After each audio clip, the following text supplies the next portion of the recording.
Hello, everyone. I am so excited today to have you with us. Thank you for joining us here in our weekly Facebook Live session. Today, I have a very special guest for you. This man saw Gary Vee on stage at HubSpot Inbound Conference in 2012, and he said, I want to do that. And he didn't just mean being able to stand on stage and speak like Gary, but he meant he wanted to impact people and help them discover something new, something they haven't quite figured out just yet. And to date, he has not failed. Some of you may know him as the Sprocket Man, but Geroge B Thomas is probably the most passionate inbound marketer and HubSpot advocate I've ever come across. Having 19 HubSpot certificates under his belt, he is leading the training program and much more over at Impulse Creative, another platinum HubSpot agency in the US. But all of this underlines his ultimate goal, to be a happy, helpful, humble human. George, thank you for joining us today. Risa, I'm super excited to just add value to the community, to hopefully get people from where they are to where they want to get in this just micro particular topic that we're going to talk about today. I know it's a micro topic, but with big impact, right? Without a doubt. So, today I was listening to your podcast that you did with Clouda over at Agency Live. And wow, I learned so much about you that I really didn't know before. Each time I try to Google a HubSpot topic, I always saw your videos pop up. So I knew about you. I absorbed your content. Thank you so much for producing that great content. You bet. But, you had so much to do today. And today we're going to talk about a very special topic. We want to talk about lead qualification and a method that you use. But I thought we would start up a bit by telling us a bit about yourself and let the audience know who you are and why you're known as the Sprocket Man. Yeah. I love the nickname. And actually last year was the first time that Remington Begg from Impulse Creative and I were walking down the road and people were yelling Sprocket Man to us. And we had to giggle because we're like, oh my gosh, really? But here's the thing. I have this compass in life. It really has been with me for a long time, but I had not named it and had not formed it. But things happen in life and it builds us to who we are. And that is, I try to be a happy guy. People don't like to hang around with people who are negative or pity party and stuff like that. I try to be helpful, meaning in life, in professional and personal. I try to be humble because I know most people don't like egotistical folks and, they're too good for this, that, or the other thing. And I try to just be human. I try to put myself in the position of other folks. So a happy, helpful, humble human, that literally is my compass. And so when I do videos, I actually end all the videos with, remember to be a happy, helpful, humble human. And along the way, let's do some happy HubSpotting together, right? And the idea is that I know, since using HubSpot since 2012, that it has grown. It has become a very large piece of software. And there are all these like dark alleys and nooks and crannies that you can get lost in that make it hard to get your job done. And so it's kind of become my life mission since 2013 to put the light on any of those dark alleys and nooks and crannies and serve it up to the internet in sometimes a funny way, sometimes a half-baked way, but it's an idea that's in my brain. And people have just kind of fallen in love with this idea of having somebody they can go to and be able to digest information and get back to work. Because there's a difference between what we do and HubSpot Academy. Because that's, by the way, one of the number one questions we get is, well, why would you do that when there's the HubSpot Academy? They have a massive library. Exactly. And of course I love them. I have like a ton of certifications. They literally have probably changed who I am as a human being when it comes to HubSpot, marketing automation, all the things you can learn. But we are really that resource that you can watch 3 to 6 minutes and get back to work, versus feeling like you need to watch a set of videos together or spend a couple hours. Like we're the street smarts, the tactical, the get in, get out, and get stuff done so I can go home type content for folks. And that's just been very valuable and very useful for folks. But you know, we did this, Risa, to be a resource not only for HubSpot users, but for HubSpot agencies. And that's where, instead of it being Impulse Creative, that's where Sprocket Talk was born and created. Of it has to be this entity that anybody can use. It has to be this brand that anybody can love. There can't be like this underlying agenda of like, oh, it's an agency and they're doing tutorials so that they can have like all the no.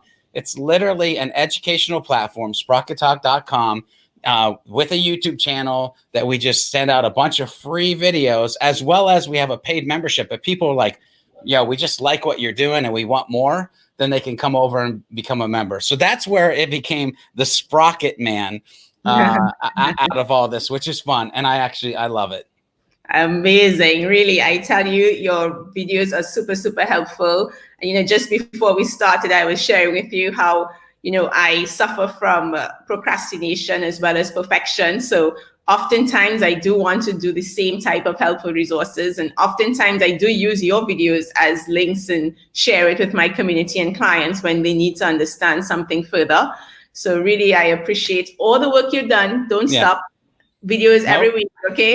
Yeah, I'll keep doing it for sure. So today we want to talk about lead qualification specifically. And I thought when I had this topic in my mind, I thought you would be the best person to really help us go through this topic, because I've seen in my experience a lot of clients and companies getting stuck in this process. You know, they all get into, I want to lead scoring, I want to understand how to qualify leads better, but they don't really understand where to begin. So in this discussion, we'd like to help take them through that process. So let's begin first with a definition of what exactly is lead qualification. Yeah, I think the easiest way to do this is to paint a picture of what happens in a lot of businesses. And that is that there are two departments that are very siloed that have to work together, meaning you have marketing and you have sales. And marketing's job is to get people to notice us, get people to come to us, become this magnet, this inbound machine where we're creating content and lead magnet offers, ebooks, guides, checklists, all of that stuff. And somehow make sure or understand when we've got them to the point as marketers where we think that they have these certain qualifications, that then we can pass them over to sales. Sales will pick them up, a baton. Let's imagine a baton. We'll pick that baton up and they'll run. And yep, good, perfect, awesome, sale, cha-ching. All right, that's what we should do every day. Unfortunately, it doesn't go like that. You go to hand the baton off and you drop it, or they drop it, or they get that lead and they're like, oh my gosh, how did this lead make it to me? This lead is crap. And so then there becomes this internal friction between the marketing team and the sales team, because they've probably never really sat down and figured out, well, let's look at that baton handoff. What really has to happen for me to hand the baton off? And what do you need to do to be able to grab it? And what I mean is data, actual metrics, like points in a system that is HubSpot that you can pay attention to. So to kind of back up and say, what is lead qualification? It's being able to look at certain data points and understand from a marketing side and a sales side, how have we now aligned ourselves? Because we know that if we have A, B, and C over here and 1, 2, and 3 over here, this is truly a sales qualified lead and it's time to pass over that baton, versus, hey, we've got this whole database and I think these ones are good. Go for it. Let me know. You're right. Exactly. And so many companies operate still in that, you know, let's see how it goes, and not really having that process lined up. So you mentioned that you had a specific model that you do use to do your qualification process called the Radar Research Revenue Model. Can you describe and explain what this model is? Yeah, absolutely. And this is something, again, it comes back to being that helpful part of happy, helpful, humble human. When I saw that this was an issue with clients that we were doing a HubSpot training with over and over and over again, I was like, man, I gotta figure out how to fix this. And again, I already painted the picture of fundamentally one of the problems is nobody knew the data points to pay attention to. Nobody was having the conversation. Marketing was not going to sales and saying, hey, what are the 10 or 12 things that you need to know or that need to happen that you would say, hey, this would be an amazing lead. I would love to work with that person.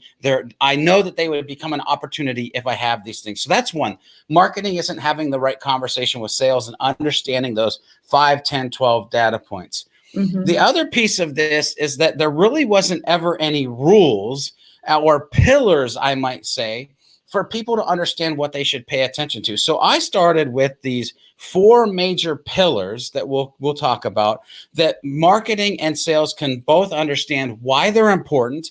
And it's almost like this, like an equalizer, right? You can see like, oh, this one's going up and this one's up and this, and now they're all up. Oh, man, we're jamming now. All of them, all 4 pillars are up, right? So imagine an equalizer where it's kind of filling up with the right noise for your business. And then the third piece of this, so there was no data, there was no pillars. The third piece of this is that when you did try to do something like lead scoring, fundamentally you would go in portals and you'd see like somebody had a score of 5,000. And you're like, so tell me, what does 5,000 mean? And they'd be like, I don't know. I don't know. It's just they got 5,000 points. And so there was no human understanding of the needed human action based on the score that you're actually seeing. Right. And so what are you going to do? Like you got no data, no pillars, and no understanding of the action you're supposed to take when they get to a certain place. It's a hot mess. And so out of that, we birthed Radar Research Revenue. And so we started with the biggest problem, and that is people need to know, sales reps, marketers need to know what the heck are we supposed to do when they hit certain portions of these pillars? So radar, and they are what they're supposed to be simple, by the way, Risa. Radar simply means this lead, this contact, this person who subscribed and maybe filled out a form for an ebook guide checklist, they've done enough that they should be on our radar. Maybe start to pay attention to them, but really no action might not be necessary yet. But hey, the cream is starting to rise to the top, right? So, okay, that's exciting. Let me pay attention to my radar list, because you can create a list in HubSpot that would be these radar folks. The next is research, meaning now maybe they've done a checklist, an ebook, and they've read 20 or 25 pages of your website. Now all of a sudden it's hey, we should start doing some research. Maybe look at what information we have, what information we need from those 5, 10, 12 pieces of data points. And maybe we put them in a certain workflow where we ask those questions. Maybe we send them a survey where we get the rest of the data. Maybe we start looking at them on social media or go check out their website. We're actively researching to see what other information we can gather to try to fill out that lead score sheet that we now have because we had that conversation with sales. And then revenue. I can't tell you how many portals we would go into, and we would see people who like they should have bought months ago. Like they had a high paid score, a high lead score, but there was no internal notification for like, hey, we should have generated some revenue with them yesterday. Like contact them immediately. And by the way, let me just explain, we're talking about building lists, Radar Research Revenue, and we're talking about having internal and external communication when somebody hits any of those triggers. So fundamentally, you need to know about they're on our radar, we should be doing research, or we should drive some revenue. That is the human actions. So I'll see, Risa, if you have any questions about that before I actually move on to the pillars portion of this. No, this is good. I would love to understand, first of all, how does this really compare to the other traditional methods that most companies use? For example, like MEDDIC and CHAMP that most companies are very familiar with. So before you just get into your pillars, just explain the big difference between those. Yep. For me, it comes down to 2 things that's different than the rest of these systems. And that is number one, it's customizable. Well, actually, maybe even three as I think about it. One, it's customizable to what you need and what you see. And what I mean by what you see is point number two, it's all based off of data. This isn't like off of some conversation and you've written some notes down and you've checked 4, BANT boxes off or whatever it is.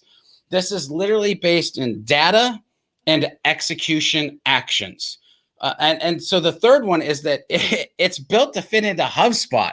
Like if you're a HubSpot user, you have every single tool to be able to do every single thing that we teach about this radar research revenue system that you can plug into HubSpot portal. So you can't really take BANT easily and somebody teach you, well, here's how you put BANT in HubSpot. I mean, you can leverage the ideas, but built for HubSpot, customizable to your company's needs and based off of data. Those are the three main differences from what typically sales and marketing teams might use.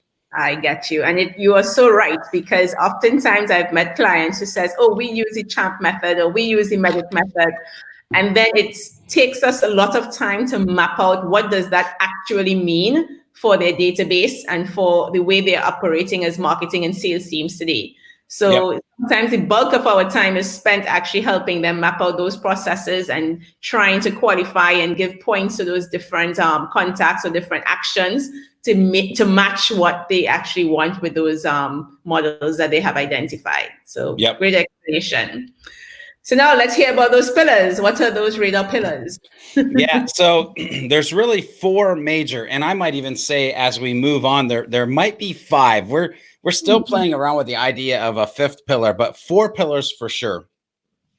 And of course, if you pay attention to HubSpot and HubSpot education, you can't watch a video without hearing about persona. And so one of the major pillars is persona.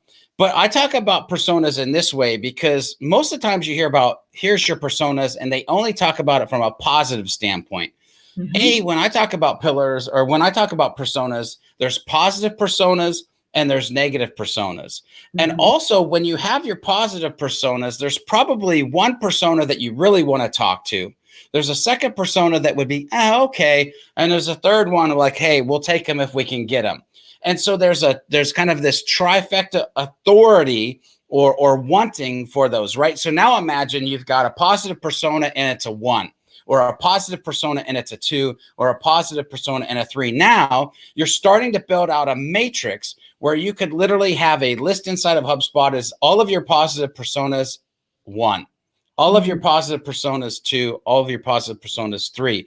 And then any negative personas, if you're not doing this right now, should have some type of automated email handoff, letting them know they're not a good fit. You have done some research and here's where they might want to look. And then they're good to go. Let me explain that, by the way. If you have an automated system for non-fit for personas and teach them that they're not a fit, and when they would be a good fit, and give them some free information to help them along their way, when they are a good fit, who do you think they're going to come to? You, because you left them with warm fuzzies instead of cold pricklies when they weren't a fit. It wasn't all about the money. It was all about the value that you could provide, even though you knew you couldn't get anything out of the relationship at that point in time. That, by the way, that could be a human lesson, not just a HubSpot pillar lesson. So personas. Number 2, informationally qualified, meaning, and by the way, HubSpot already is grabbing this data for you. Have they read 10 pages of your website, 20 pages of your website, 100 pages? Have they read 100 pages of your website? Meaning, how informed or how educated on you, your products and services are they? Because let me just explain from a sales perspective, it's much easier to sell somebody who's read 100 pages of my website than who has read 1 page of my website. It's going to be a longer process. I'm going to have to talk more. And so understanding, am I talking to a positive persona that's a number 1 and has read 50 pages of my website? Man, those are 2 great pieces that I can put together and again, create or start to create this list of who I want to pay attention to. So we've got persona qualified. We've got informationally qualified. Next pillar is engagement qualified. This is lead scoring. This is literally the part that everybody thinks is everything And it's only one small sliver of what we should truly be paying attention to. So in this one, we're looking at, well, how many emails have they clicked? How many emails have they opened? How many CTAs clicked? How many forms filled out? Again, things that they can engage with, social posts they have clicked on. Is there anything that they have done that could be negative score? Like, do we want business emails and they've used a personal email? Have they unsubscribed? Like those should be negative points. When people talk about lead scoring, again, they only talk about positive points typically. You should have positive and negative points because listen, we all know that with life, there's hills and there's valleys. And if your lead scoring is not dictating and showing the valleys, then you have a skewed perspective of how actually people are engaging with your business. Has it been a certain length of time, 30 days, 6 months since they've visited the site? There should be negative scores to that, right? Exactly. So you've got persona qualified, informationally qualified, engagement qualified. And the fourth pillar is time or recency. Recency qualified. Have they opened an email in the last day, 7 days, 14 days, 30 days? Have they visited the website in the last 7 days, 14 days, 30 days? Now, I want you to think about these four pillars. And if I came to a sales rep or a sales rep came to me and said, I want you to give me a list of hot leads, people that I can really work and close quickly, and I know I'm not going to have to worry about this whole sales qualified to opportunity process. From what we've said today, Risa, I would say, cool, I want all of my persona number ones. I want people who have read over 50 pages of my website, who have a HubSpot score of 75, and have visited the website or opened an email in the last 7 days. They are engaged, they are recent, and they are the type of people that my sales folks want to talk to. Now they have a hot leads list. And what's fun is along that way, 50 pages might have been the research stage. 75 engagement score might have been we should have drove revenue yesterday, right? So all of that radar research revenue fits in line with the internal and external emails that are this equalizer of the pillars. By the way, I don't want to forget about this. People were like, well, Risa and George, you said maybe there's a fifth pillar. Like, what would that fifth pillar be? I'm still playing around with how chat and bots or conversational marketing actually fit into this model of potentially a fifth pillar, especially where we're at today in so much happening online because it has to happen online. That this conversational marketing is really a piece that's tugging at how do I fit that into what we've already talked about? So that's, I don't want people to be left with like, what was the fifth pillar? Now you know what we're kind of thinking. Interesting. I love it, George, because, I must say that all of these things you've identified really is very true in terms of really understanding how to qualify leads. But again, think about it. How many portals have you gone in, or how many clients have you spoken to? And the most basic thing, buyer personas. Have they set this up? Do they even know how it is and who they are? Who are the ideal clients? So what advice or where would you suggest clients or companies start when they need to identify who is their ideal client? Yeah.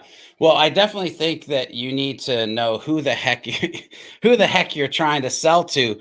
But I don't want you to really think about who the heck am I trying to sell to.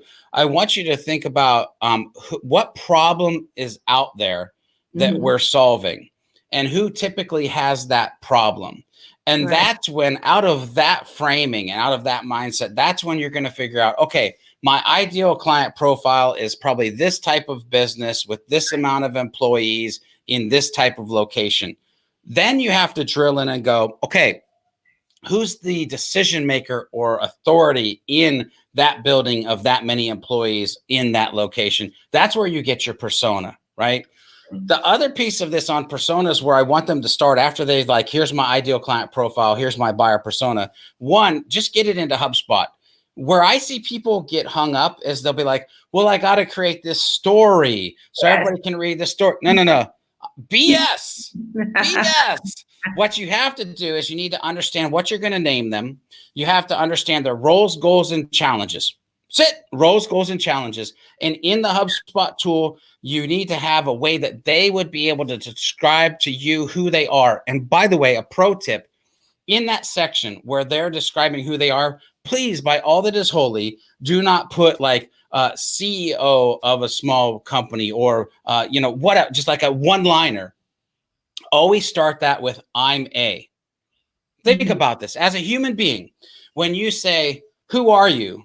Well, what do you do? Well, right? So psychologically, if you have a drop down that says, I'm a CEO of a small business, or I'm a, ops person of an enterprise company, you're getting them to say they're owning it. I'm a, yes. And it makes sense the way that we communicate. So roles, goals, challenges, and I'm a in that description piece, and then set it free. You can bake out that story months from now. I don't give a crap. You can post it in your office months from now. You can have it in your meeting months from now. But as long as you start tracking and segmenting based off of roles, goals, challenges, positive and negative personas, boom, you're off to the races and you're winning. Amazing. And I think this also, I love that suggestion about using IMA, because I've used that for some clients who were able to identify it, but there's some clients who are very much stuck on their job titles. And because they're dealing with such a wide range of job titles for the industries they're going after, using the field IMA could just really, kind of like condense all of those job titles into 5 or 4 categories. That makes it much more easier for them to understand who they're speaking with. Yeah, so, absolutely. Now, I just want to go back to one more thing, because we have just a few minutes left, but I do want to talk a bit about data enrichment. So you talked about research, especially in the beginning, and what information we need to have. Now, I know there are tools like Clearbit out there that can help you enrich your data. But what strategies or what other tools would you recommend to get the data that is most times missing, because you can't put everything in a form and you're trying to limit how many form questions you ask? Yeah. So there's a couple of things. First of all, let me just start with the techie answer. If you're not doing something like using queued fields in HubSpot forms, then you're doing it wrong. Because what happens now is typically you'll have 5 forms and you'll be asking the 5 same questions: first name, last name, job title, right? Like we've all done this. And they'll fill out 2 or 3 of those forms and you'll have the same 5 pieces of data.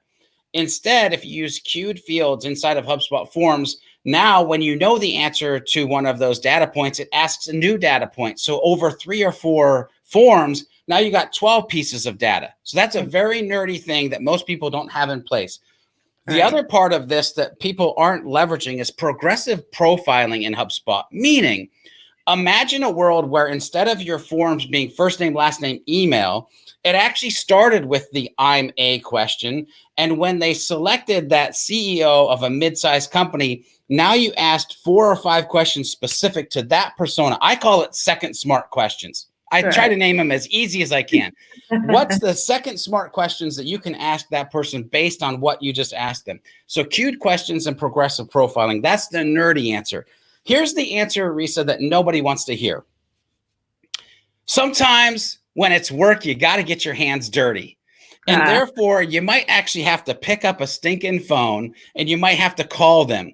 And you don't just call them willy-nilly. You call them with an objective and an outline of conversations that you're trying to have. But you be flexible in how you can actually navigate and get that conversation done. And you're writing answers to 3, 4, 5 pieces of data that you're trying to figure out as you're having a human conversation. You're getting your hands dirty. You get your hands dirty because you go to their website and you actually read it. You go to their social posts and you read it. You see if they're actually engaging with you on maybe your YouTube channel, and you start to see if they're in any of your comments. And you start to understand them not from just a data point, but as a human. You get your hands dirty. You go into the things that feel unscalable if you truly want to be victorious in what you're trying to do. And that's more for the sales reps of like the days of when you could just kind of import a spam list and, just smash all these like cold leads.